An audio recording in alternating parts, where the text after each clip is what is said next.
welcome back again to my channel. Yes, I'm gonna be talking about my annulment update. So this is actually a really private one, Charles. Yes, because I'm supposed to not to say anything about it until it gets done, but then I really have to. And and this is what my banana wants me to say or do. And so here I am again, and I'm going to tell you what is going on and what's been happening here with me and my annulment. And so, because last year I was uh, filing for a legal separation, and it turned out like what I said in my previous video, it turned out to be an annulment. Oh, I mean, uh, I decided to what is it? um, Quit the ano ba yung tawag doon? Oy! O nga. So, yun. Parang tinigil ko yung legal separation uh, because the lawyer told me that I'm supposed to file for an annulment because that is really worth working. And so, yeah, ganito yung itsura ko. Medyo tumaba naman. Yes, I'm getting relief. And so, mga peeps, before the election, that was around April this year, I received a notification or letter from my lawyer, and it says there that the annulment has started. Parang yun yung umpisa ng na yung like my ex has received the copy of my petition and the what is it called, the summon. So yeah, and then it goes with the process of what they call it, cooling period. So after he received the summon, the court gave him this, time. There's like a time frame, or that's what they call a calling period of 3 to 6 months, I guess, if I'm not mistaken. So April, he received the summon. April, and then May, June, July, August.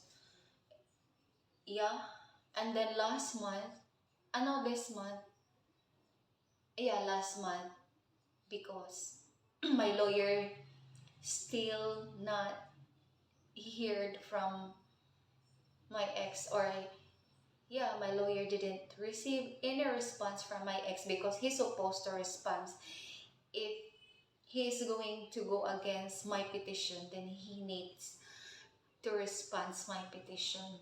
So, but it is a good thing for me, on my side, for me, because he didn't make any comment about it and any response about it. And so it's like the show must go on. Yeah. And so kasi nga wala siyang response sa summon or sa petition, because if you're going to receive the summon, it comes together with the petition. So I'm sure that he already read the petition, read. He's been reading it, I know. So, yeah, he says nothing, he said nothing, and yeah. And then my lawyer uh, messaged me and then told me about, okay, this is the next step of the process. So it is a step-by-step process. And this is Philippines and it takes time, really. And my banana said, why it takes so long for you to get the annulment done? Of course, this is Philippines, dong. It is beyond our control. So yeah, we really have to be patient and wait patiently. And then yeah, and then of course I really didn't get to no, kasi nga kapag atat na atat ka, you really have to push your lawyer. But then I didn't do it. I didn't do that because I know my lawyer is a really good lawyer and he's a responsible one. So I just play it by ear, and then yeah. So because the annulment is very costly here in the Philippines, so we just let the time goes, and so yeah. Um, just early this month, I received a message from my lawyer again telling me that we're going to have our first court hearing by November. So I'm very excited. And then not knowing that before the hearing, you really have to go to the court to make an appearance. Not really to the court, I mean to the office, and you really have to uh, talk to one of the fiscal or judge there. Yeah, and then because you really have to uh, go on an interview. Yeah, and then maybe because my lawyer just said, yeah, he just said nothing to me, but he just told me, I sent you a copy of these papers, and then you print that out and then you bring it to the court office, and then you look for this person, and then yeah, he is very confident about me because he knows that I know how to, do things. And then yun na nga, pumunta nga ako doon. So I went there. English, Tagalog. I really have to say it in English. And then I went there. It was like 3 weeks ago. Yeah, 3 weeks ago I went there and I wasn't really expecting that I'm gonna go through an interview with one of the fiscal there. So there, I submit the paper for the uh, that is the schedule for the first hearing, court hearing. And so there, I thought I was just there for like, okay, I'm on it and I am here to submit my papers. I thought it was only like that. I'm not really expecting anything or any interview, but then oh, and so let me sit there, and then there was a guy, and he was one of the lawyer or a fiscal or something like that. I'm not really sure, but I hear that he is. And when I read the paper, the result of the interview, he is the assistant of the fiscal. So it means he's a lawyer too, right? And then yeah, he was asking about everything. Oh no, it's not like everything, but the questions that he asked me was based on my petition. And so, I never realized that I have to go through it, before the first hearing. Kasi ganun nga daw pala kapag nakaset na yung first hearing. Uh, you really have to go through an interview to see and for them to find out if there is any sabwatan, or if there is any how do I say it in English? I forget the word. There's a term, there's a words for it. And then, kasi nga, di ba, kapag meron daw kayong sabwatan or collusion, if there is a possible collusion between the two parties, then possibly the petition that I filed is going to dismiss. So, of course, I'm very confident that there is there was nothing, because we have no communication. We never seen each other since we get separated. So, how come me and my ex have a collusion? So, wala talagang sabwatan na nagaganap. Kasi nga daw, meron daw mga instances, there's some cases, like the couple split up and then they talk about annulment and then they agreed, okay, you just say, kasi nga daw, pagka ganon, hindi daw yan i-approve. So, possibly, your case will get dismissed. I-dismiss nila yung kaso dahil nga kapag may nakikita sila, or kapag nararamdaman nila na mayroong sabwatan or collusion. So, obviously naman wala in my part and on my ex. Wala, kasi wala nga kaming communication. So, paano kami magkakaroon ng sabwatan or collusion? So, I get approved. Yes. So, I'm happy about it.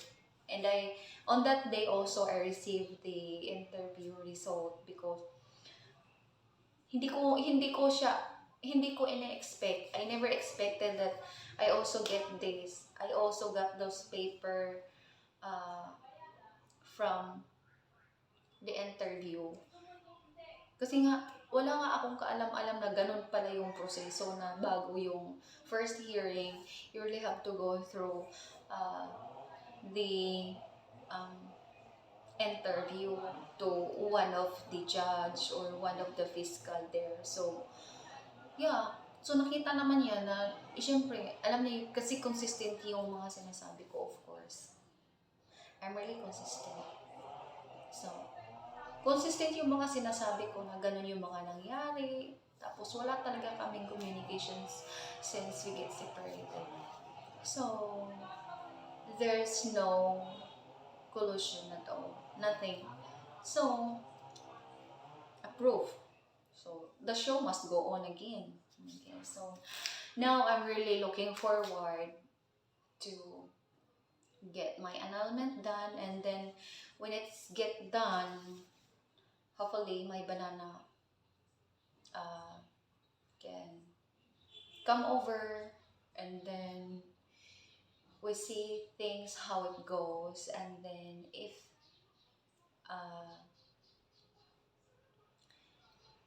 things goes right, then we're going to make a decisions, and then we're going to reapply for a visa, and then that decisions is we're going to let the people know, of course. It's going to be a big decisions that we're going to make if, when the time comes, or when my annulment gets done. So, nahirapan talaga ako sa kalisod, magsalita or ganito. So, get nosebleed. And yeah, and then next time I would be talking about the immigration, the visa application, you know. And then yeah, yun. I'm so very excited na to uh, have our first met first meet first meeting at the court. Now, I mean, I'm really excited to have our first court hearing because that means the, you know, the process or it, yeah, syempre, alam mo, yung progress, nararamdaman ko na. Yeah, I'm feeling it. So, yeah, I'm really excited and hopefully it will it will be like done early next year, hopefully, and hope and pray na matatapos na kasi nga, di ba?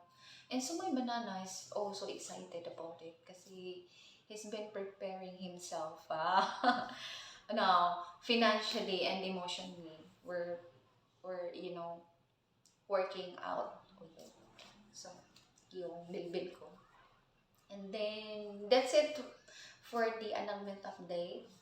And sana wala akong nakalimutan na sabihin.